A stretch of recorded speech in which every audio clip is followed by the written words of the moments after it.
নমস্কার বন্ধুরা, আমার একটা নতুন ব্লগে আপনাদের স্বাগত জানাই। অমৃতসর থেকে আমরা রাত 10টার সময় বাসে উঠেছিলাম। ভোর 5:30টার সময় কাটরা নেহারিকা কমপ্লেক্সের সামনে এসে নামলাম।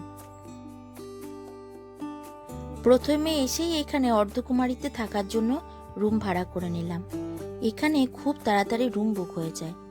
আমরা এত সকালবেলাতে এসেও ভবনের কোনো রুম পেলাম না, তাই আমরা অর্ধকুমারীতে রুম ভাড়া করে নিলাম। এরপর কাটরা বাস স্ট্যান্ড থেকে আমরা অটো ধরে বানগঙ্গা চেকপোস্টে এলাম। এখানে এসে দেখি চারিদিকে লাঠির দোকান, কারণ পাহাড়ি রাস্তায় হাঁটতে গেলে লাঠির দরকার পড়ে, তাই আমরা সবাই একটা করে লাঠি কিনে নিলাম।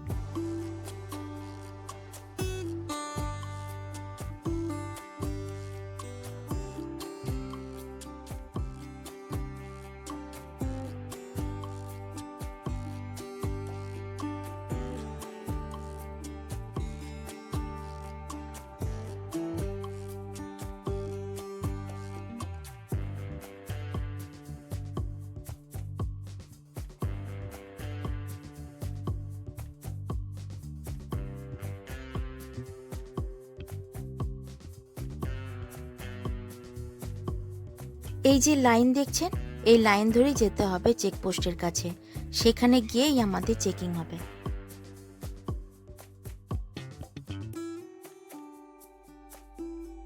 वो भी ले लेता है। क्या रहेगा?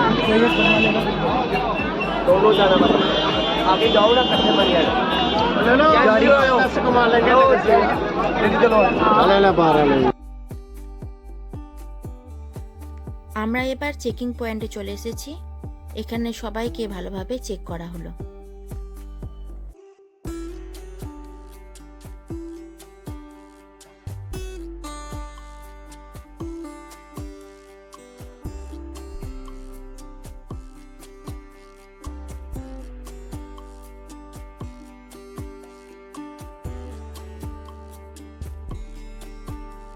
এবার আমরা চলে এসেছি চেকপোস্ট পেরিয়ে ভবনের রাস্তায়।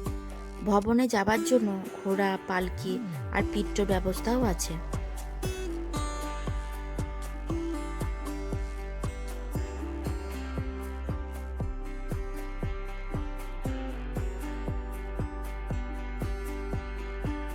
আমার মেয়ে ছোট তো, তাই ও হাঁটতে পারবে না বলে ওকে একটা পিট্টো গাড়ি করে দিলাম।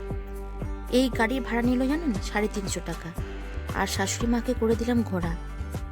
ওই ঘোড়াটার ভাড়া নিল 650 টাকা। এগুলো সব কিন্তু অর্ধকুমারী পর্যন্ত।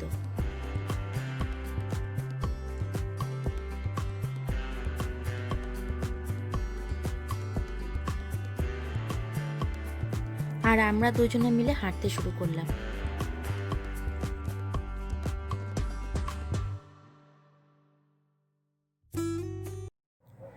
রাস্তায় যেতে যেতে একের পর এক দোকান, টয়লেট, খাবারের দোকান পাবেন।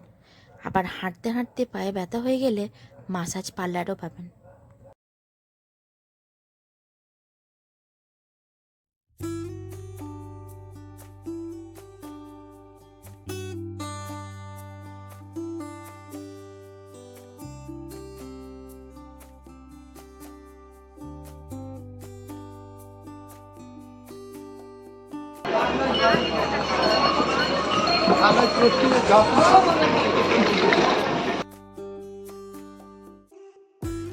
রাস্তায় উঠতে উঠতে ঘোড়ারা রাস্তাটা নোংরা করে দিচ্ছে ঠিকই, কিন্তু পরক্ষণে সাফাই কর্মীরা এসে সেই জায়গাটা পরিষ্কার করে দিচ্ছে।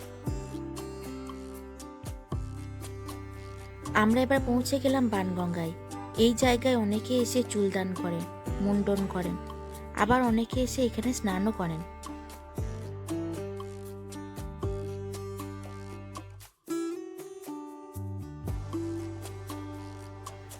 আমরা হাঁটতে হাঁটতে ক্লান্ত হয়ে পড়েছি। এখানে তাহলে একটু রেস্ট করে নিই। আজ তাহলে ব্লগটা এখানেই শেষ করি। ভালো থাকবেন, সুস্থ থাকবেন, আর ভালো লাগলে ভিডিওটা লাইক করে দেবেন। আবার দেখা হবে নতুন একটি ব্লগে।